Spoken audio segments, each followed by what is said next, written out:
Hélène Mona, Chambly, Québec, 1977. Une jeune femme de Chambly au Québec est retrouvée assassinée dans un parc le lendemain de son 18e anniversaire de naissance.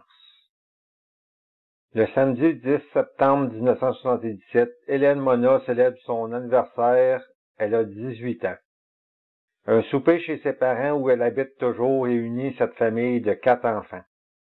Après le souper, c'est le gâteau et les cadeaux. L'atmosphère est festive. En soirée, vers 9 heures le soir, Hélène se rend en ville rejoindre une amie au restaurant Marius, situé au 1737 avenue Bourgogne.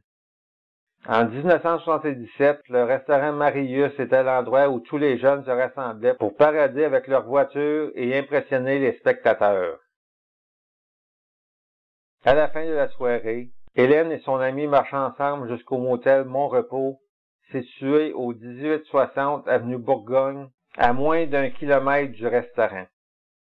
Hélène et son amie se séparent pour continuer seuls le reste de leur trajet respectif.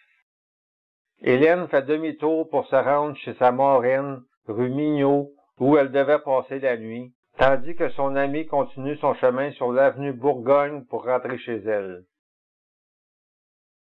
Le lendemain, le 11 septembre, vers 8h20 du matin, une femme qui regarde par la fenêtre aperçoit le corps étendu d'Hélène dans le parc des Ateliers, près du canal Chambly.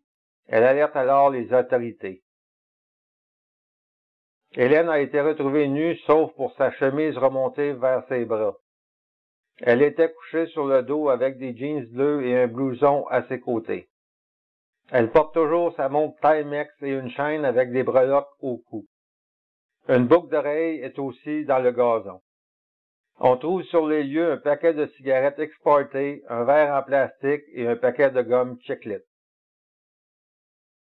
L'autopsie confirme la mort par strangulation. Hélène a aussi été agressée sexuellement. En 1977, le viol avait fait partie des mobiles potentiels, mais les policiers n'avaient pu le confirmer avec certitude. Les enquêteurs de l'époque avaient aussi soupçonné 2 petits voyous du secteur, sans pouvoir prouver qu'ils étaient liés à l'agression fatale d'Hélène Mona. La personne responsable de ce crime s'est peut-être confiée pour impressionner quelqu'un ou pour se soulager la conscience comme ça arrive très souvent. Quelqu'un a peut-être vu quelque chose qui lui a semblé anodin ce jour-là, mais c'est peut-être le morceau de casse-tête qui pourrait permettre de comprendre ce qui s'est passé le 10 septembre 1977 et du même coup mené à l'assassin. Toute information pouvant aider à résoudre ce crime peut être communiquée à la Sûreté du Québec au 1-800-659-4264.